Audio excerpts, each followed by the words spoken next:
তার প্রথমটা হচ্ছে, যদি ভাগে কেউ কোরবানি করে, এই 7 ভাগের একজনের মধ্যেও যদি শুধুমাত্র গোশত খাওয়ার নিয়ত বাসনা থাকে, 7 জনের সকলের কোরবানি বাতিল হয়ে যাবে।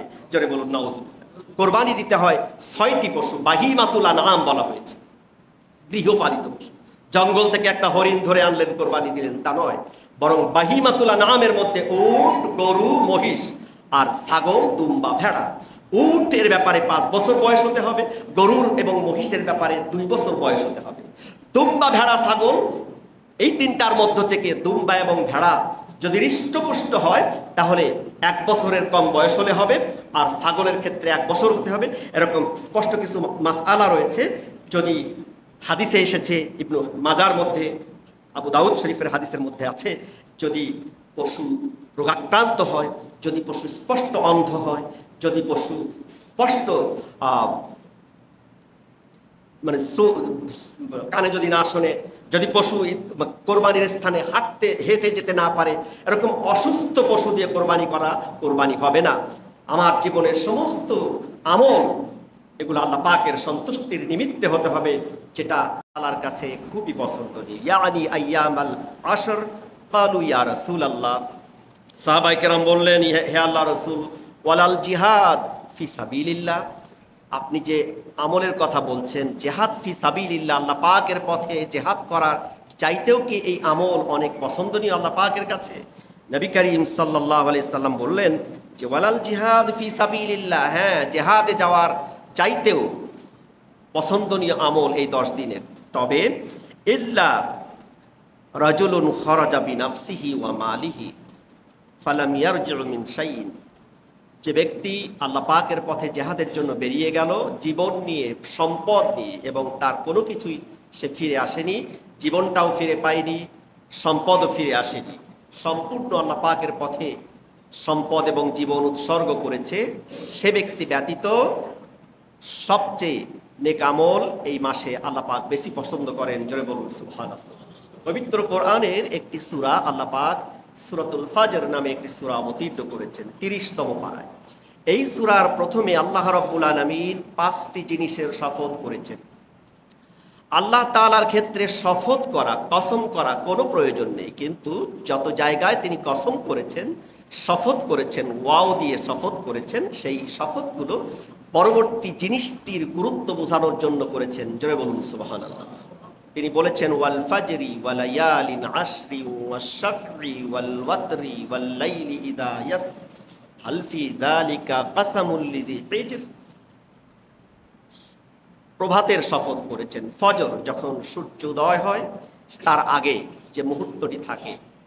নবী করিম সাল্লাল্লাহু আলাইহি ওয়াসাল্লাম বলেছেন, আমার উম্মতের জন্য ফজরের সময় বরকতপূর্ণ করে দেওয়া হয়েছে। জোরে বলুন সুবহানাল্লাহ। ওয়া লায়ালিন আশর, এবং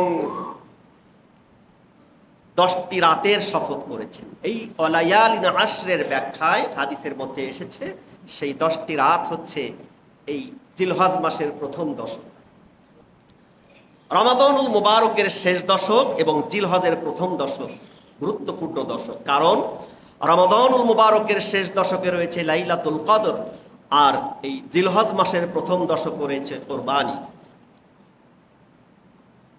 তাফসীরের মধ্যে এসেছে ওয়া ওয়াআদনা মূসা 30 লাইলাতান ওয়া আতমামনাহা বিআশরিন ফাতাম্মা মিকাতু রাব্বিহি 40 লাইলা। আল্লাহ তাআলা যখন তার প্রিয় রাসূল মূসা আলাইহিস সালাম, যার সাথে তিনি কথোপকথন করতেন, কালিমুল্লাহ বলা হয়, তাকে যখন তিনি নবুয়ত দিবেন, তাওরাত কিতাব দিবেন, রিসালাত অর্পণ করবেন, তখন তাকে ডেকেছিলেন তুর পর্বতে। আমরা জানি আল্লাহ তাআলা তাকে ওয়াদা করেছিলেন 30 লাইলাতান, 30টি রাতের ওয়াদা নিয়েছিলেন।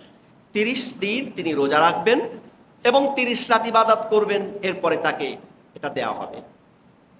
যে কোনো জিনিস দিতে গেলে তার থেকে পরীক্ষা নিতে হয়, পরীক্ষা ছাড়া যদি কাউকে পুরস্কার দেওয়া হয় সেই গিফটের কোনো মূল্য থাকে না। এই জন্য আল্লাহ তাআলা তার প্রিয় রসুলকে দিয়ে 30 দিন রোজা রাখালেন, ইবাদত করালেন। এরপর যখন তাকে পুরস্কৃত করবেন রিসালাত দিয়ে, তাওরাত কিতাব দিয়ে, তখন তিনি বললেন, তুমি যে মিসওয়াক করেছো, তোমার রোজা অবস্থায় তোমার মুখের সুঘ্রাণটি আমার পছন্দ নিয়েছিল। এজন্য আরো 10টি রাত, ওয়া'আদনা মূসা 30 লাইলাতান ওয়া আতমামনাহা বি'আশরিন ফাতাম্মা মিকাতু রাব্বিহি 40 লাইলা। হাদিসের মধ্যে এবং তাফসিরের মধ্যে এসেছে সেই 30টি দিন ছিল জিলকাদ মাসের 30 দিন, আর 10টি অতিরিক্ত যে দিন এবং রাত ছিল সেটা হচ্ছে জিলহজ মাসের প্রথম দশক। জোরে বলুন সুবহানাল্লাহ। তাহলে এই রাতের গুরুত্ব আমরা বুঝতে পারলাম সংক্ষিপ্ত পরিসরে। এই যে একটা দিনের উপরে আরেকটা দিনের মর্যাদা, মানুষদের মধ্য থেকে নবী রাসূলদের মর্যাদা, নবী রাসূলগণের মধ্য থেকে বিশ্ব নবী মুহাম্মদ রাসূলুল্লাহ সাল্লাল্লাহু আলাইহি ওয়াসাল্লামের মর্যাদা, অনুরূপভাবে অসংখ্য ফেরেশতাদের মধ্য থেকে 4 জন ফেরেশতাকে আল্লাহ পাক নির্বাচিত করেছেন, তাদের মধ্য থেকে লিডারশিপ দিয়েছেন জিবরাইল আলাইহিস সালাম। আল্লাহ তাআলা বলেছেন রাব্বুকা ইয়াখলুকু মা ইয়াশাউ ওয়া ইখতার মা কানা লাহুমুল খিয়ারা সুবহানাল্লাহি ওয়া তাআলা আম্মা ইউশরিকুন। হে রাসূল, আপনার প্রতিপালক আল্লাহ পাক যাকে ইচ্ছা, ইয়াখলুকু মা ইয়াশা, যা ইচ্ছা তিনি সৃষ্টি করেন, ওয়া ইখতার, এবং যাকে ইচ্ছা তিনি সম্মানিত করেন, মর্যাদা দেন, নির্বাচিত করেন, ইখতিয়ার সম্মানিত করেন, তাকে মানে মর্যাদা দেন, উত্তম হিসাবে বিবেচিত করেন, সিলেক্টেড করেন। যেমন আমরা সাধারণ জনগণ নির্বাচন করে যদি কাউকে নির্বাচিত করি, এমপি হন অথবা মন্ত্রী হন, তাদের একটা বিশেষ মর্যাদা। সাধারণ মানুষের সিলেক্টেড কোনো পার্সন যদি এমনটি মর্যাদা প্রাপ্ত হন, সেই মহান রাজাধিরাজ সম্রাটের সম্রাট কুল কায়নাতের একচ্ছত্র অধিপতি, তিনি যাকে সিলেক্ট করেছেন, তিনি যাকে মর্যাদা দিয়েছেন, তার মর্যাদা প্রশ্নাতীত। সুবহানাল্লাহি ওয়া তাআলা আম্মা ইউশরিকুন। মা কানা লাহুমুল খিয়ারা, আল্লাহ পাক বলছেন এই ইখতিয়ার, এই যে একটার মর্যাদা আর একটার মর্যাদা, একটার উপরে আর একটার মর্যাদা, এটা অন্য কাউকে আল্লাহ পাক দেননি। অনুরূপভাবে রমাদানুল মুবারককে মাসসমূহের মধ্য থেকে সরদার বানানো হয়েছে, আর জিলহজ মাসের মর্যাদা আল্লাহ পাক দিয়েছেন আফদলু আইয়ামিদ দুনিয়া আল আশর, ইয়ানি আশরু যিল হিজ্জা। নবী করিম সাল্লাল্লাহু আলাইহি ওয়াসাল্লাম বলেছেন, আল্লাহর নবী বলেন, সিয়ামু ইয়াউমি আরাফাতা আহতাসিবু আলাল্লাহি আন ইউকাফফিরাস সানাতাল্লাতী ক্বাবলাহ ওয়াস সানাতাল্লাতী বাদা। এই মাসের প্রথম দশকের মধ্যে একটি দিন রয়েছে আরাফাতের দিন। এই আরাফাতের দিনের রোজা যে পালন করবে, আল্লাহ পাক আমি আশা করি তার পূর্বের এবং পরবর্তী 1 বছরের সগীরা গুনাহ মাফ করে দিবেন। জোরে বলুন সুবহানাল্লাহ। এই মাফ করার কথা কিন্তু সগীরা গুনাহ হয়, গুনাহের ব্যাপারে। কবিরা গুনাহ, কাবীরা যেটা, সেটা তাওবা ছাড়া, তাওবাতুন নাসুহা, একনিষ্ঠ তাওবা ছাড়া মাফ করা হয় না। সম্মানিত উপস্থিতি, নবী করিম সাল্লাল্লাহু আলাইহি ওয়াসাল্লাম আরো বলেছেন, মা মিন আইয়ামিন আ'যামু ইনদাল্লাহ, আজিম মানে মহান, আর তার সুপারলেটিভ ডিগ্রি, যেটাকে আরবিতে ইসমে তাফজিল বলা হয়, আ'যামু ইনদাল্লাহ, আল্লাহ পাকের কাছে সবচেয়ে মহান। ওয়ালা আহাব্বু ইলাল্লাহি আল আমালু ফিহিন্না মিন আইয়ামিল আশর। নবী করিম সাল্লাল্লাহু আলাইহি ওয়াসাল্লাম আরো বলেছেন, এই জিলহজের প্রথম দশকের যে মর্যাদা আল্লাহ পাকের কাছে, অন্য কোনো দিনে এরকম মর্যাদা নেই নফল ইবাদতের ক্ষেত্রে। অতএব আমাদের করণীয় কি? ফাআকসিরু ফিহিন্না মিনাত তাসবিহ ওয়াত তাহমিদ ওয়াত তাহলিল ওয়াত তাকবীর। 4টি কথা বলা হয়েছে। তাসবিহ আল্লাহ পাকের পবিত্রতা, সুবহানাল্লাহ এই বাক্য, সুবহানাল্লাহি ওয়া বিহামদিহি সুবহানাল্লাহিল আযীম। বুখারী শরীফের শেষ হাদিসের মধ্যে এসেছে এই বাক্য, এই যে পবিত্রতা প্রশংসাপূর্ণ বাক্যটি, তা জবানে উচ্চারণ খুব সহজ, মিজানের পাল্লায় ভারী হয়ে যায় এবং আল্লাহ পাকের কাছে খুব প্রিয়তম বাক্য। জোরে বলুন সুবহানাল্লাহ, সুবহানাল্লাহি বিহামদিহি সুবহানাল্লাহিল আযীম। তাসবিহ পাঠ করতে হবে। আরেকটা হচ্ছে তাহমিদ। এই বাক্যদ্বয়, এই বাক্য মধ্যে শব্দদ্বয়, এই বাক্যের মধ্যে তাসবিহ এবং তাহমিদ দুটি রয়েছে, সুবহানাল্লাহি ওয়া বিহামদিহি সুবহানাল্লাহিল আযীম। আরেকটি হচ্ছে তাকবীর, আল্লাহু আকবার, সবচেয়ে পাওয়ারফুল একটি শব্দ। আল্লাহু আকবার, সবচেয়ে মহান আল্লাহ পাক, সবচেয়ে বড় আল্লাহ পাক, তার চাইতে বড় আর কেউ নেই। নামাজের প্রতিটি আরকানে, প্রতিটি মুহূর্তে আমরা এই শব্দটি বলি আল্লাহু আকবার, এবং আল্লাহ পাকের যে মহত্ব বর্ণনা করলাম তিনি তা শোনেন, তিনি তা জানেন। জোরে বলুন সুবহানাল্লাহ। এরপরে তাহলিল মানে তার একত্ববাদের ঘোষণা দেয়া। হজ এবং কোরবানির মধ্যে সম্পূর্ণ প্রশিক্ষণটাই হচ্ছে আল্লাহ পাকের তাওহীদ প্রতিষ্ঠা করা। লা ইলাহা ইল্লাল্লাহ মুহাম্মাদুর রাসূলুল্লাহ, রিসালাত এবং তাওহীদ এর সমন্বিত একটি কালেমা। এটা হচ্ছে পবিত্র কালেমা। আলাম তারা কাইফা দারাবাল্লাহ মাসালান কালিমাতান তাইয়্যিবাতান কাশাজারাতিন তাইয়্যিবাতিন আসলুহা সাবিতুন ওয়া ফারউহা ফিস সামা। হে নবী, আপনি কি লক্ষ্য করেছেন কাইফা দারাবাল্লাহু মাসালান কালিমাতান তাইয়্যিবাতান, আল্লাহ পাক কত চমৎকার দৃষ্টান্ত দিয়েছেন পবিত্র বাক্যের।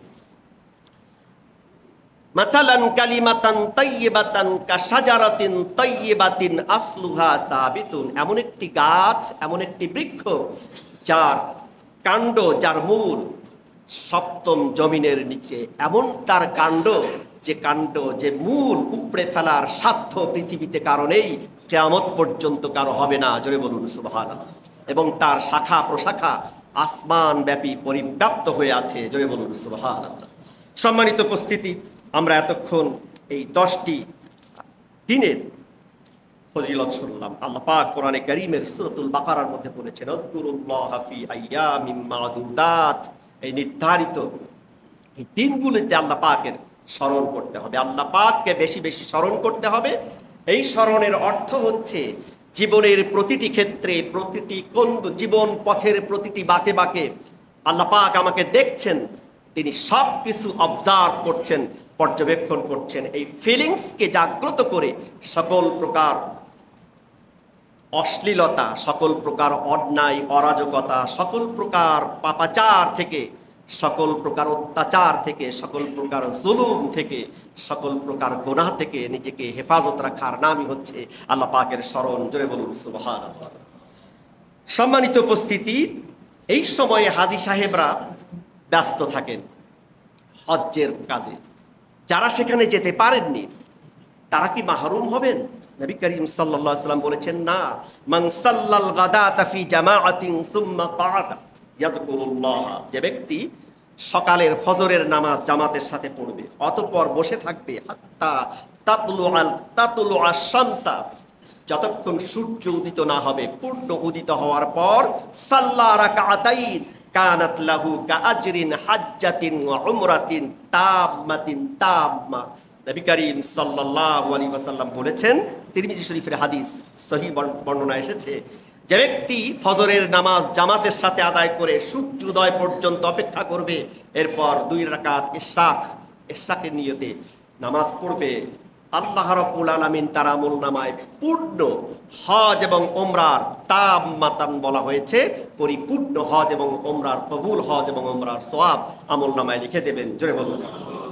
এখন প্রশ্ন করবেন যে এত সওয়াব? হ্যাঁ, এত সওয়াব বুঝতে পারবো তখন যখন এই দুনিয়া থেকে বিদায় নেব। দরিদ্র মানুষ বোঝে টাকার মূল্য কি, মূর্খ ব্যক্তি বোঝে জ্ঞানের মূল্য কি। কথা ঠিক কি না? সুতরাং ইন্তেকালের সাথে সাথে বোঝা যাবে সওয়াবের মূল্য কি। এমনকি জান্নাতের মধ্যে যাওয়ার পরেও মানুষের একটা আফসোস থাকবে, আল্লাহ যদি শুধু শুধু সময় নষ্ট না করে চায়ের আড্ডায় বসে গল্প করে সময় অতিবাহিত না করে তোমার তাসবিহ পড়তাম, জান্নাতে মর্যাদা তাবাকা, তার আমার মর্যাদা দরওয়াজা বেড়ে যেত, উঁচু হয়ে যেত। জোরে বলুন সুবহানাল্লাহ। সম্মানিত উপস্থিতি, সুতরাং আমরা যেন এই আমল বিচ্ছিন্ন হয়ে না যাই। বিশেষ করে আমি গত 2 দিন আগেও বলেছি, জিলহজ মাসের প্রথম 10 দিন 3টি সুন্নাহ এবং 3টি ওয়াজিব কাজ রয়েছে মৌলিকভাবে। 3টি ওয়াজিবের প্রথমটি হচ্ছে 9 জিলহজ তারিখে ফজরের নামাজ এর পর থেকে, ফজরের নামাজের পর থেকে নিয়ে 13ই জিলহজ আসর পর্যন্ত আইয়ামে তাশরিক বলা হয়। এই দিন সমূহে আল্লাহ পাকের এই তাকবীর, আল্লাহু আকবার লা ইলাহা ইল্লাল্লাহ, আল্লাহু আকবার ওয়ালিল্লাহিল হামদ, এটা পড়া, এটা ওয়াজিব। আর যার সামর্থ্য রয়েছে, সামর্থ্যটা কি? যার কাছে রৌপ্যের মূল্য পরিমাণ 52.5 ভরি রৌপ্যের মূল্য পরিমাণ সম্পদ প্রয়োজনের অতিরিক্ত রয়েছে। হজ এবং কোরবানির পার্থক্য হচ্ছে, কি বলে, জাকাত এবং কোরবানির পার্থক্য হচ্ছে, জাকাতের ক্ষেত্রে একটা বছর ঘুরে আসতে হয়। ওই অতিরিক্ত সম্পদ, প্রয়োজনের অতিরিক্ত সম্পদটি, যেটাকে নেশাব বলা হয়, সাহেবে নেশাব হতে গেলে 1 বছর ঘুরে আসতে হয়। আর কোরবানির ক্ষেত্রে ওই পরিমাণ সম্পদ, যেটা বর্তমান বাজারে সম্ভবত 60 থেকে 70 হাজার ভরি, 52.5 ভরি রৌপ্যের পরিমাণ সম্পদ আপনার প্রয়োজনের অতিরিক্ত যদি ঘরে এই দিনসমূহে, অর্থাৎ 10 তারিখ থেকে নিয়ে 12 তারিখ সন্ধ্যা পর্যন্ত থাকে, তার উপরে কোরবানি দেওয়া ওয়াজিব। কোরবানি যে সামর্থ্য থাকা সত্ত্বেও দেয় না, নবী করিম সাল্লাল্লাহু আলাইহি ওয়াসাল্লাম ধমকের সাথে বলেছেন, সে যেন আমার ঈদগাহে আসে না। জোরে বলুন নাউযুবিল্লাহি মিন যালিক। সুতরাং আমরা কোরবানির প্রস্তুতি নেব। তবে কোরবানি জিনিসটা আসলে কি, এর ইতিহাস কি? সূরাতুল মায়েদার মধ্যে আল্লাহ পাক ধারাবাহিকভাবে এই কোরবানির সিগনিফিক্যান্স, এর তাৎপর্য আল্লাহ পাক বর্ণনা করেছেন। আল্লাহ রাব্বুল আলামিন পবিত্র কোরআনে কারীমের মধ্যে বলেছেন, আতলু আলাইহিম নাবা আবনাই আদম বিল হাক্কি ইয ক্বাররাবা কুরবানান ফাতুকবিলা মিন আহাদিহিমা ওয়া লাম ইউতাকাব্বাল মিনাল আখার ক্বালা লা আকতুলান্নাকা ক্বালা ইন্নামা ইয়াতাকাব্বালুল্লাহু মিনাল মুত্তাকিন। আল্লাহ পাক বলেছেন, ওয়াতলু আলাইহিম, হে নবী আপনি রিসাইট করুন, আবৃত্তি করুন, তিলাওয়াত করুন, মানে বর্ণনা করুন। কি? আপনার উম্মতকে বর্ণনা করুন। নাবা আবনাই আদম বিল হক, আদমের 2 সন্তানের ঘটনা বিবৃত করুন, সত্য ঘটনা, যার মধ্যে কোনো প্রকার কনফিউশন নেই, কোনো প্রকার সন্দেহের অবকাশ নেই, সেই ঘটনাটি আপনি বর্ণনা করুন। ইয ক্বাররাবা কুরবানান, ইজ মানে যখন, ক্বাররাবা তারা উভয়ে নিকটবর্তী হলো, কুরবানান কোরবানি দিতে। এই কোরবানি মানে হচ্ছে নিকটবর্তী হওয়া। নিকটবর্তী আপনার আমার তখন হবে যখন আপনার আমার বন্ধু, আত্মীয় স্বজন, সন্তান আপনার আমার জন্য স্যাক্রিফাইস করবে। এক পক্ষ কিন্তু সব সময় স্যাক্রিফাইস করলে বন্ধুত্ব টিকে থাকে না। সেটা স্বামী স্ত্রী হোক, সেটা পিতা পুত্র হোক, সেটা ভাই বোন হোক, সেটা বন্ধু হোক, উভয়ের স্যাক্রিফাইস এর প্রয়োজন। এজন্য স্যাক্রিফাইস, উৎসর্গ, ত্যাগ স্বীকারের মাধ্যমে একে অপরের নিকটবর্তী হওয়া যায়। এর থেকে এসেছে কুরবানি। ইয ক্বাররাবা কুরবানান, এই শব্দের আরেকটা প্রতিশব্দ হচ্ছে তাদহিয়া। তাদহিয়া শব্দের অর্থ হচ্ছে উৎসর্গ করা। কোন প্রকার, যেটাকে বাংলার ব্যাকরণে বলা সম্প্রদানকারক, কোন প্রকার স্বার্থ ছাড়া একমাত্র আল্লাহ পাকের সন্তুষ্টি অর্জনের লক্ষ্যে, তাকওয়া অর্জনের মানুষে যে কাজটি করা হয়, এটাকে বলা হয় কুরবানি। ইয ক্বাররাবা কুরবানান ফাতুকবিলা মিন আহাদিহিমা ওয়া লাম ইউতাকাব্বাল মিনাল আখার, যখন তারা উভয় ভাই হাবিল এবং কাবিল কোরবানির জন্য নিকটবর্তী হলো, আল্লাহ পাক তখন তাদের একজনের কোরবানি কবুল করলেন। ফাতুকবিলা মিন আহাদিহিমা, তাদের একজনের কোরবানি কবুল করলেন। ওয়া লাম ইউতাকাব্বাল মিনাল আখার, এবং অপরেরটা গ্রান্ট করলেন না। এর ব্যাকগ্রাউন্ড, এর ইতিহাসে এসেছে, আল্লাহ রাব্বুল আলামিন যখন তার প্রিয় বান্দা এবং তার সর্বপ্রথম নিজ হাতে তিনি সৃষ্টি করেছিলেন আমাদের পিতা আদম আলাইহিস সালামকে, তিনি যখন পৃথিবীতে আসলেন তখন তাকে জোড়ায় জোড়ায় সন্তান দিতেন। প্রতিবারে একজন পুত্র এবং একজন কন্যা দিতেন। এই প্রথম পুত্র ছিলেন কাবিল, আর তার সাথে ছিলেন আকলিমা। আর দ্বিতীয় পুত্র ছিলেন হাবিল, তার সাথে ছিলেন লামুজা। লামুজার চেহারা ছিল কদাকার, আর আকলিমার চেহারাটি ছিল সুশ্রী। কিন্তু আল্লাহ পাকের বিধান আপনার আমার ভালো লাগলেও মানতে হবে।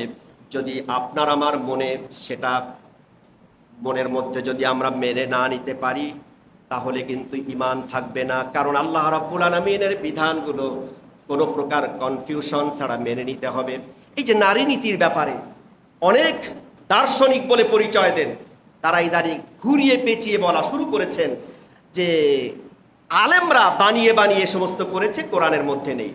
আমাদের মনে হয় তিনি হয়তো কোরআনের সংস্পর্শে আসেন না, অথবা তিনি বুঝেও না বোঝার ভান করেন। কোরআন কারীম থেকেই আলেমরা কথা বলেন, একজন পুত্র যা পাবেন তার অর্ধেক একজন নারী পাবেন। এটা অত্যন্ত যৌক্তিকতাপূর্ণ। আল্লাহ পাক এই সিস্টেমটা করে দিয়েছেন, নিশ্চয়ই এর মধ্যে কোনো যৌক্তিকতা রয়েছে, এর ব্যাখ্যা রয়েছে। ব্যাখ্যা না বুঝে আমরা যদি শুধু শুধু এটাকে ডিনাই করি, তাহলে ইমানদার বলে দাবি করার প্রশ্নই ওঠে না। মুসলমান শুধু কাগজে কলমে থাকবে, আল্লাহ পাকের খাতায় মুসলমান হিসাবে বিবেচিত হওয়া যাবে না। কারণ আমরা দেখতে পাই ইতিহাসের পাতায় আল্লাহ পাক কোরআনে কারীমের মধ্যে যে বর্ণনা করেছেন ইতিহাস থেকে সত্য সহকারে, এই ইতিহাসে কোনো সন্দেহ নেই। সেটা কি? সেটা হচ্ছে কাবিল তার সাথের বোনকে বিয়ে করতে চেয়েছিল। সে বলল আমি সুশ্রীকে বিয়ে করব, আমি কুৎস্রীকে বিয়ে করব না, কিন্তু তাকে পরীক্ষা নেওয়া হচ্ছিল। এক পর্যায়ে যখন আদম আলাইহিস সালাম বুঝাতে তাকে ব্যর্থ হলেন, তাফসিরের মধ্যে এসেছে, তাফসির ইবনে কাসির দীর্ঘ বর্ণনা এসেছে, তাফসির মাযহারির মধ্যে এবং অসংখ্য তাফসিরের মধ্যে সহিহ riwayate এসেছে, আদম আলাইহিস সালাম যখন হজ্জের উদ্দেশ্যে কাবা তওয়াফের উদ্দেশ্যে রওনা দিলেন, এই ফাঁকে শয়তানের প্ররোচনায় প্ররোচিত হয়ে কাবিলের মধ্যে ফাতাওয়াত লাহু নাফসুহু কাতলা আখিহি, তার নাফস, মানুষের প্রত্যেক মানুষের মধ্যে তিনটি নাফস থাকে। একটা হচ্ছে নাফসে আম্মারা, একটা হচ্ছে নাফসে লাওয়ামা, একটা হচ্ছে নাফসুল মুতমাইন্না। নাফসে আম্মারার ব্যাপারে সূরাতু ইউসুফের মধ্যে 13 পারার প্রথমে এসেছে। ইউসুফ আলাইহিস সালাম বলেছিলেন, ওয়ামা উবাররিউ নাফসি ইন্নান নাফসা লাআম্মারাতুম বিসসুই ইল্লা মা রাহিমা রাব্বি। কত বড় নবী ছিলেন তিনি যখন জুলাইখার খপ্পর থেকে মুক্ত হয়েছিলেন, তিনি নিজের ক্রেডিট নেননি। তিনি বলেছিলেন, আমা উবাররিউ নাফসি ইন্নান নাফসা, নিশ্চয় আমার এই নাফসের এই খাহিশিয়াত, এই কুপ্রবৃত্তির চরিতার্থ থেকে আমি মুক্ত হতে পেরেছি ইল্লা মা রাহিমা রাব্বি, আমার প্রতিপালক যদি রহম না করতেন, অনুগ্রহ না করতেন, আমাকে বাঁচানোর কেউ ছিল না। জোরে বলুন সুবহানাল্লাহ। এটা হচ্ছে নাফসে আম্মারা। প্রত্যেক মানুষ জন্মের সাথে সাথে নাফসে আম্মারাকে সাথে নিয়ে এসে পৃথিবীতে আসে। আর এর বিপরীতে একটা নাফস, নাফসুল মুতমাইন্না। কোরআনে কারীমের এই সূরাতুল ফাজরের শেষ অংশে এসেছে, আল্লাহ পাক বলেছেন, ইয়া আইয়াতুহান নাফসুল মুতমাইন্না তুরজিই ইলা রাব্বিকি রাদিয়াতাম মারদিয়া। হে প্রশান্ত আত্মা, মুতমাইন্না বলা হয়েছে, প্রশান্ত আত্মা। ইরজিই ইলা রাব্বিকি রাদিয়াতাম মারদিয়া, প্রত্যাবর্তন করো তোমার প্রতিপালকের সন্তুষ্টির দিকে। তিনি যা আদেশ করবেন উইদাউট কোশ্চেন, প্রশ্নাতীত ভাবে তার প্রতি সন্তুষ্ট হয়ে তুমি প্রত্যাবর্তন করো সেই দিকে। জয় বলুন সুবহানাল্লাহ। তাহলে কি হবে? ফাদখুলি ফি ইবাদি, যখন তুমি তোমার মধ্যে কোনো প্রকার প্রশ্ন ছাড়াই তোমার প্রতিপালকের আদেশকে মেনে নিবে। আমাদের পিতা ইব্রাহিম আলাইহিস সালামকে যেমন বলা হয়েছিল, আসলিম, সারেন্ডার করো, উইদাউট কোশ্চেন তিনি বলেছিলেন আসলামতু লিরাব্বিল আলামিন। কেন করব, কেমন ভাবে করব, কোথায় করব, কখন করব, কোনো প্রশ্ন নেই। আমার প্রভু আমাকে বলেছেন আত্মসমর্পণ করো। প্রশ্নাতীত ভাবে তিনি বলেছিলেন আমি আত্মসমর্পিত হয়ে গেলাম অসংখ্য বিশ্বের প্রতিপালক আল্লাহ সুবহানাহু ওয়া তাআলার কাছে। জোরে বলুন সুবহানাল্লাহ। আমি কি আপনাদেরকে বোঝাতে পারছি? এই যে নাফস, নাফসে মুতমাইন্না যখন আল্লাহ পাকের কাছে সারেন্ডার করে এবং সে নফসে আম্মারার উপরে বিজয়ী হয়ে যায়, তখন সে আল্লাহ পাকের বান্দার মধ্যে শামিল হয়ে যায়। ফাদখুলি ফি ইবাদি ওয়াদখুলি জান্নাতি, আমার বান্দাদের মধ্যে শামিল হও, জান্নাতে প্রবেশ করো। জোরে বলুন সুবহানাল্লাহ। অন্যথায় জান্নাতে প্রবেশের কোনো অধিকার নেই। কাবিল আল্লাহ পাকের কাছে সারেন্ডার করতে পারে নাই। সে করল কি? তার নফস, ফাতাওয়াত লাহু নাফসুহু কাতলা আখিহি, পেশি শক্তি, নফসে আম্মারা তাকে উজ্জীবিত করলো, কি উৎসাহিত করলো, উদ্বুদ্ধ করলো তার ভাইকে হত্যা করার জন্য। পৃথিবীর ইতিহাসে সর্বপ্রথম হত্যা, মানুষ হয়ে মানুষকে হত্যা পৃথিবীতে সবচেয়ে জঘন্য কাজ। একজন মানুষকে যখন মানুষ হত্যা করে, তখন একটি মানুষকে হত্যা করা হয় না, বরং ওই মানুষটিকে হত্যা করার মাধ্যমে সে তার মায়ের বুক খালি করলো, তার সন্তানকে এতিম করলো, তার স্ত্রীকে বিধবা করলো, কত প্রিয়তম মানুষ তাকে হারিয়ে ফেললো। শুধু তাই নয়, মানুষটি যদি নেককার দিনদার হয়ে যায়, আল্লাহ রাব্বুল আলামিন বলেছেন, মিন আজলি যালিকা কাতাবনা আলা বানি ইসরাঈল আন্নাহু মান কাতালা নাফসান বিগাইরি নাফসিন আও ফাসাদিন ফিল আরদ ফাকাআন্নামা কাতালান নাসা জামিআ। পৃথিবীতে বিশৃঙ্খলা অথবা কোনো মানুষ হত্যার দায়ে রাষ্ট্রীয়ভাবে বিচারের সাথে বিচার সম্পন্ন করে হত্যা ব্যতীত কোনো মানুষকে যদি কেউ হত্যা করে, ফাকাআন্নামা কাতালান নাসা জামিআ, একটি মানুষকে হত্যা সে করলো না, যেন সারা পৃথিবীর সমস্ত মানুষকে সে হত্যা করলো। জোরে বলুন নাউযুবিল্লাহি। আমার সম্মানিত মুসল্লিবৃন্দ, আল্লাহ রাব্বুল আলামিন বলেন, ফাতাওয়াত লাহু নাফসুহু কাতলা আখিহি ফাকাতালাহু ফাআসবাহা মিনাল খাসিরিন। অতঃপর যখন সে তার ভাইকে হত্যা করলো, তখন সে ক্ষতিগ্রস্ত হয়ে গেল, চিরতরে ধ্বংস হয়ে গেল। এর পূর্বে তার আপন ভাই, ছোট ভাই ছিলেন তিনি, হাবিলের বয়স ছিল মাত্র 20। ভাইয়ের সঙ্গে যখন কথোপকথন হচ্ছে, তখন সেই কথোপকথনটা আল্লাহ পাক কোট করে দিয়েছেন। কোরআনে কারীমের মধ্যে আল্লাহ পাক বলেছেন, ইন্নামা ইয়াতাকাব্বালুল্লাহু মিনাল মুত্তাকিন। যখন কাবিলের এই কোরবানি গ্রান্টেড হলো না, সেই সময়ের কোরবানি কবুলের দৃশ্যমান কোরবানি কবুল হতো। সেই দৃশ্যমান কি?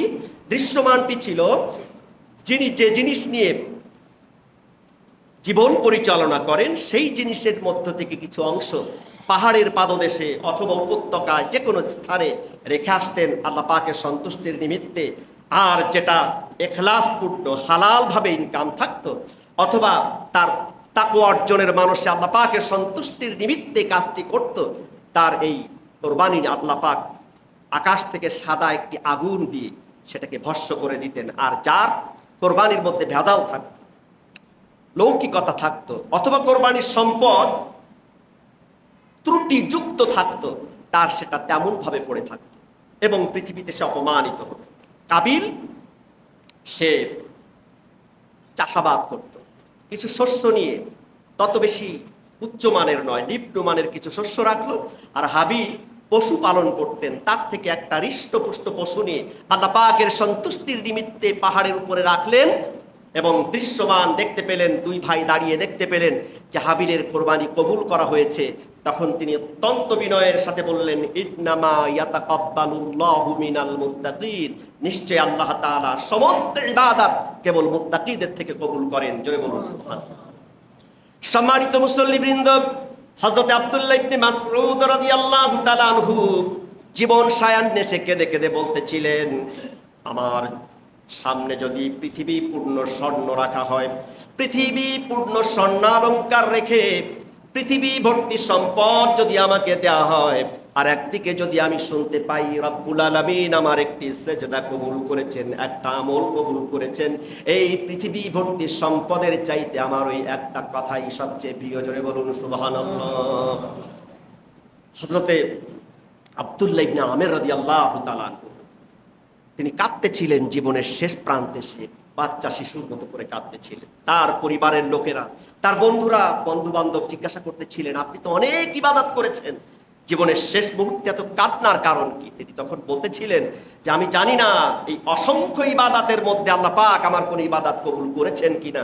যদি আমি নিশ্চিত হতে পারতাম যে আমি মুত্তাকি হতে পেরেছি এবং আমার এই তাকওয়ার কারণে রব্বুল ইজ্জত ওয়াল জালাল তিনি আমার এই ইবাদত কবুল করেছেন, তাহলে আমি মৃত্যুবরণ করেও আমি পরিতৃপ্ততার সাথে স্যাটিসফ্যাকশন, মেন্টাল স্যাটিসফ্যাকশন নিয়ে, যেটাকে বলা হয় আত্মতৃপ্ততা নিয়ে, আমি পৃথিবী থেকে বিদায় নিতে পারতাম। জোরে বলুন সুবহানাল্লাহ।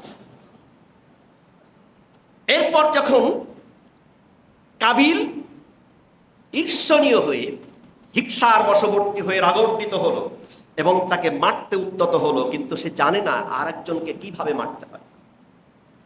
তো পৃথিবীতে সংঘটিত প্রথম পাপ সংঘটিত হচ্ছে, আল্লাহ তাআলা পৃথিবীতে যত নেক কাজ হয় আল্লাহ পাকের পক্ষ থেকে ডাইরেক্ট সাপোর্ট আসে, আর যত অসৎ কাজ হয় শয়তানের। মা আসাবাকা মিন হাসানাতিন ফামিনাল্লাহ ওয়া মা আসাবাকা মিন সাইয়্যাতিন ফামিন নাফসিক। নফসের প্ররোচনায় আছে খারাপ কাজ, আর ভালো কাজগুলো আসে আল্লাহ পাকের পক্ষ থেকে। তো যখন কাবিল হাবিলকে মারতে উদ্যত হলো, শয়তান তখন পাখির বেশে দুইটা পাখি নিয়ে এসে একটা আর একটাকে খোঁচাখুচি শুরু করলো। কোনো বর্ণনা এসেছে একটা পাখি শোয়া ছিল, তার মাথার উপরে পাথর দিয়ে আঘাত। লাইম বাসাত্তা ইলাইয়া ইয়াদাকা লিতাকতুলানি মা আনা বিবাসিতি ইয়াদিয়া লিয়াকতুলাক ইন্নী আখাফুল্লাহ রাব্বাল আলামিন। হাবিল তখন বিনম্রতার সাথে বললেন, বড় ভাই, 2 বছরের বড় ছিলেন তিনি হাবিলের চাইতে। বললেন, লাইম বাসাত্তা ইয়াদাইয়া ইয়াদাকা লিতাকতুলানি, তুমি যদি তোমার হস্ত প্রসারিত করো আমার দিকে বেশি শক্তি দিয়ে, তুমি যদি তোমার নৈতিকতা শেষ করে দাও, তাকতুলানি, আমাকে হত্যার মাধ্যমে, মা আনা বিবাসিতি ইয়াদিয়া ইলাইকা লিআকতুলাক, আমি কিন্তু তোমাকে আমার পেশি শক্তি প্রসারিত করব না। তুমি আমাকে হত্যার মানুষে যদি তোমার হস্ত প্রসারিত করো, আমি তোমার দিকে আমার হস্ত প্রসারিত করব না। তবে হস্ত প্রসারিত করার শক্তি কিন্তু আমার আছে, বয়স কিন্তু 20 বছরে উপনীত হয়েছি, কিন্তু আমি এই কাজটি পছন্দ করি না। মা আনা বিবাসিতি ইয়াদিয়া ইলাইকা লিআকতুলাক, আমি তোমাকে হত্যার মানুষে আমার হস্ত প্রসারিত করব না, কারণ ইন্নী আখাফুল্লাহ রাব্বাল আলামিন, নিশ্চয় আমি রব্বুল আলামিনকে ভয় করি। জোরে বলুন সুবহানাল্লাহ। এরপরে আল্লাহ পাক বললেন, ইন্নী উরিদু আন তাবুআ বিইসমি ওয়া ইসমিকা ফাতাকুনা মিন আসহাবিন নার ওয়া যালিকা জাযাউয যালিমিন। হাবিল বললেন, তবে আমি চাই তুমি যদি তোমার নফসে আম্মারাকে প্রশমিত করতে না পারো, তুমি যদি আমার দিকে হস্ত প্রসারিত করো এবং আমাকে হত্যার মানুষে এগিয়ে আসো, ইন্নী উরিদু আন তাবুআ বিইসমি ওয়া ইসমিকা, আমি চাই আমার পাপ এবং তোমার পাপ, অর্থাৎ এখানে বলা হচ্ছে যদি কোনো নিরপরাধ মানুষকে হত্যা করা হয়, কিয়ামতের ময়দানে ওই হত্যাকারী ব্যক্তির উপরে নিহত ব্যক্তি যিনি মাজলুম হয়ে নিরপরাধ মানুষটি হত্যা হলেন, তার জীবনের সমস্ত পাপগুলি হত্যাকারীর আমলনামায় ট্রান্সফার করে দেওয়া হবে। জোরে বলুন নাউজুবিল্লাহ। ইন্নী উরিদু আন তাবুআ বিইসমি ওয়া ইসমিকা, তোমার এবং আমার পাপ, ফাতাকুনা মিন আসহাবিন নার, তোমার মাথার উপরে চেপে বসবে আর তুমি জাহান্নামের অতল গহ্বরে নিক্ষিপ্ত হবে। ওয়াযালিকা জাযাউয যালিমিন, এটাই হচ্ছে জালিম যারা, অত্যাচারী যারা, যারা নির্ধারিত পন্থা মানতে চায় না, যারা আইনকে উপেক্ষা করে, যারা আল্লাহ পাক প্রদত্ত বিধান শরিয়াকে উপেক্ষা করে, ঠাট্টা করে, বিদ্রুপ করে, তারা হচ্ছে সবচেয়ে বড় জালিম। যারা আল্লাহ পাকের সাথে শরিক করে, তারা আইন ও বিধানের সাথে শরিক করে এবং তার আইনকে অ্যাভয়েড করে, আল্লাহ পাক তাদেরকে জালিম বলেছেন, কাফের বলেছেন, ফাসিক বলেছেন। এই সূরার কিছু দূর যাওয়ার পরে, এই আয়াতের পরেই আমার সম্মানিত মুসল্লিবৃন্দ, ওয়াযালিকা জাযাউয যালিমিন, তিনি বলছেন এটাই হচ্ছে জালিমদের জাযা। তার নিজের আমল শুধু নয়, যাকে হত্যা করা হলো তার ওই হত্যাকৃত, যাকে হত্যা করা হলো নিহত ব্যক্তির সমস্ত পাপগুলি হত্যাকারীর আমলনামায় ট্রান্সফার করা হবে। জোরে বলুন নাউজুবিল্লাহ। এরপর কাবিল যখন হাবিলকে হত্যা করলো, হত্যা করার পরেই লাশ কিভাবে দাফন করতে হবে তা তো তার জানা ছিল না। কত চমৎকার সিস্টেম আল্লাহ পাক বাতলে দিলেন। একটু আগের সিস্টেমটা শয়তান দেখিয়ে দিল। এখন এই লাশটি কিভাবে সৎকার করতে হবে, অন্য ধর্মাবলম্বীরা তারা আগুনে পুড়িয়ে দেয়, পরিবেশ নষ্ট হয়, অথবা পানিতে ভাসিয়ে দেয়, পরিবেশ নষ্ট হয়, অপর মানুষের কষ্ট হয়। কিন্তু ইসলাম, এবার আল্লাহ পাক মা আসাবাকা মিন হাসানাতিন ফামিনাল্লাহ, ভালো কাজ আল্লাহ পাকের পক্ষ থেকে প্রদর্শন করা হয়। এবার আল্লাহ পাক 2টা কাক পাঠালেন, একটা কাক আর একটা কাককে ঠোকাঠুকি করে হত্যা করলো। ফাবাআসাল্লাহু গুরাবান ইয়াবহাতু ফিল আরদ লিউরিয়াহু কাইফা ইউরি সাওআতা আখি, ফাবাআসাল্লাহু গুরাবান ইয়াবহাতু ফিল আরদ লিউরিয়াহু কাইফা ইউরি সাওআতা আখি, قال يا ويلتى أعجزت أن أكون مثل هذا الغراب فأواري سوءة أخي فأصبح من النادمين। জোরে বলুন আল্লাহু আকবার। আল্লাহ পাক দেখিয়ে দিলেন, ফাবাআসাল্লাহু গুরাবান, কাক পাঠালেন, পাঠানোর পরে ইয়াবহাতু, ফাবাআসাল্লাহু গুরাবান ইয়াবহাতু ফিল আরদ, এক কাক আর এক কাককে হত্যা করে জমিনের মাটি সরিয়ে দিল। একটা প্রাণীর থেকে একটা মানুষ শ্রেষ্ঠ প্রাণী মানুষ শিক্ষা গ্রহণ করলো কি? ইয়াবাহাতু ফিল আরদি লিউরিয়াহু কাইফা ইউরি সাওআতা আখি, যেন কাবিলকে দেখাতে চাইছে যে কিভাবে তার ভাইকে সৎকার করবে। পরিবেশ সুন্দর, পরিবেশের মানে যে ভারসাম্যতা রক্ষা থাকবে, পরিবেশ সুন্দর বজায় থাকবে, পরিবেশ দূষিত হবে না। দূষণ মুক্ত পরিবেশ তৈরি করার পথ আল্লাহ পাক বাতলে দিলেন। লিউরিয়াহু কাইফা ইউরি সাওআতা আখি ফাসবাহা মিনান নাদিমিন।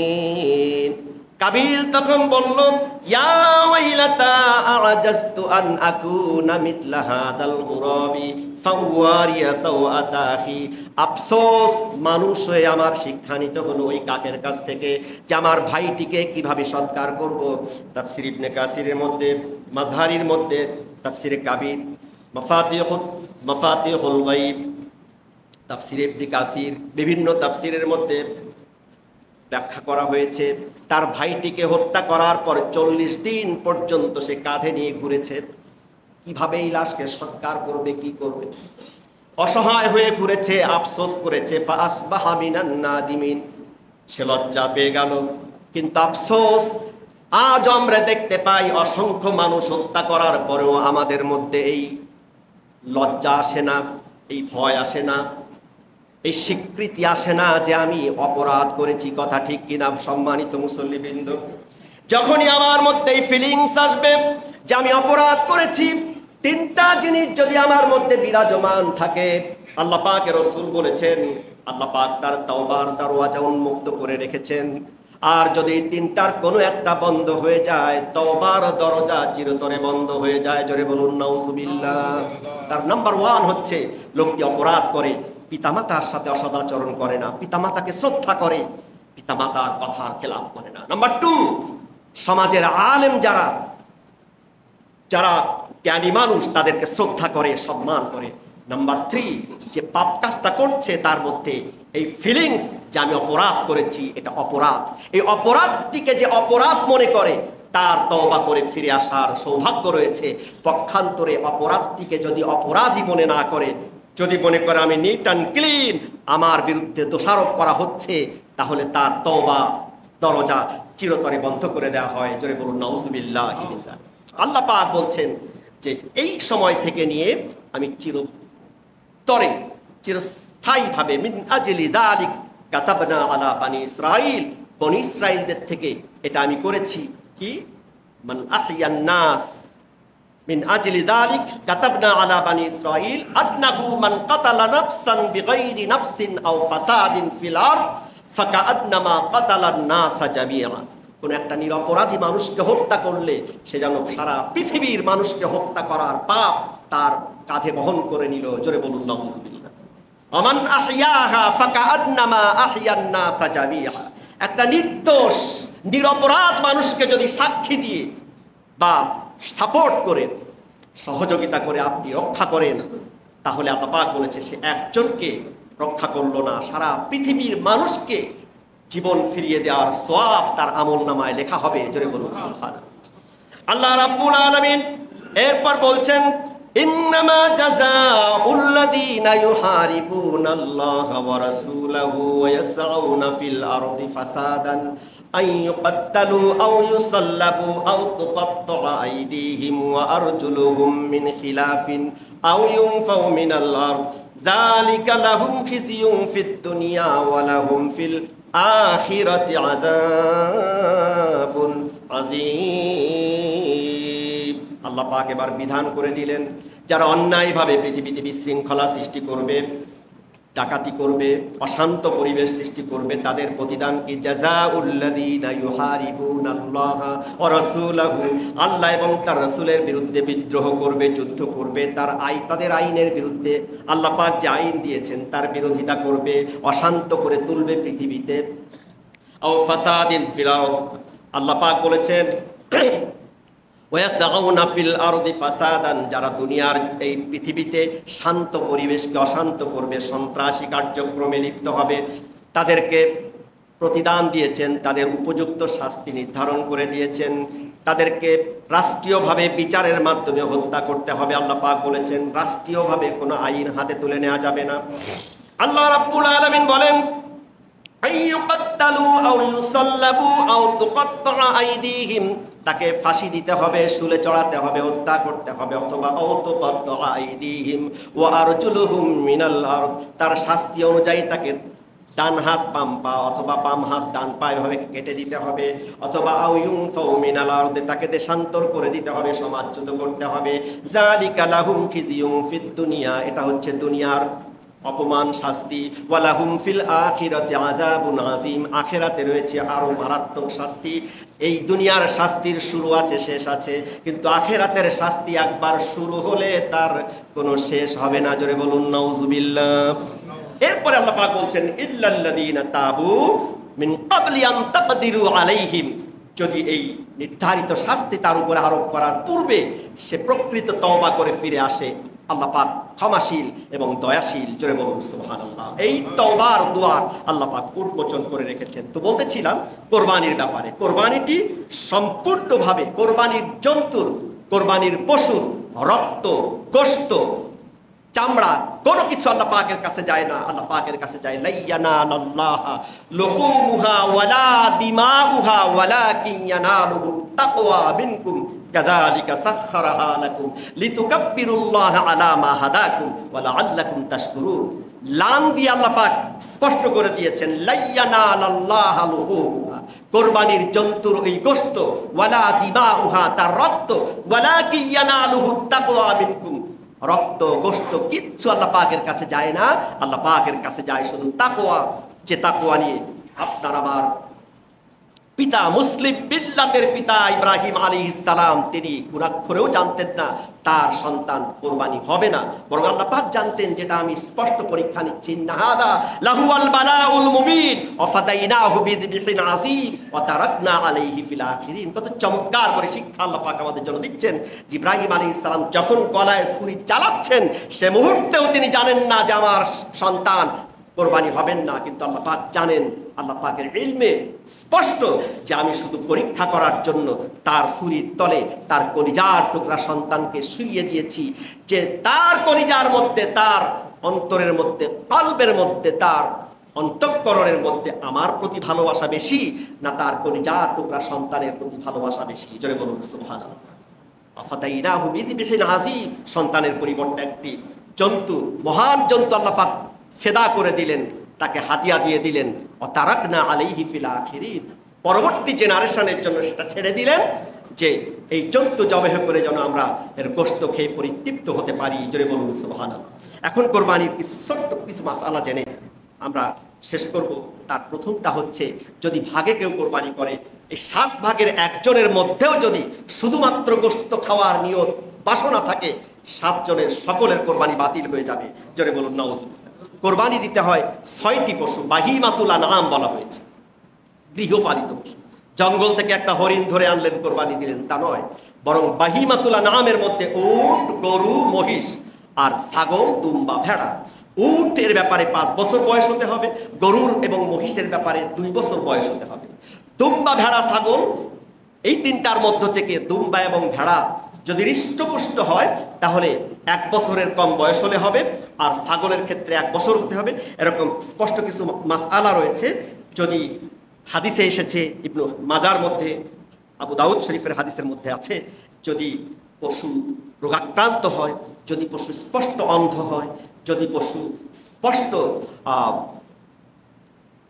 মানে কানে যদি না শোনে, যদি পশু কোরবানির স্থানে হেঁটে যেতে না পারে, এরকম অসুস্থ পশু দিয়ে কোরবানি করা কোরবানি হবে না। আমার জীবনের সমস্ত আমল এগুলো আল্লাহ পাকের সন্তুষ্টির নিমিত্তে হতে হবে, যেটা হৃষ্টপুষ্ট হতে হবে। ইন্না সালাতি ওয়া নুসুকি ওয়া মাহইয়ায়া ওয়া মামাতি লিল্লাহি রাব্বিল আলামিন। আল্লাহ পাক যেন আমাদের সবাইকে আল্লাহর সন্তুষ্টির নিমিত্তে যেন আল্লাহ পাক আমাদের কোরবানি কবুল করেন, সেরকম মুত্তাকি হওয়ার তৌফিক দান করেন এবং আল্লাহর সন্তুষ্টির নিমিত্তে কোরবানি করার তৌফিক দান করেন। সকলে বলে আমিন। সম্মানিত সেক্রেটারি সাহেব, মনে হয় আপনাদেরকে কিছু মেসেজ দিবেন, কিছু কথা বলবেন।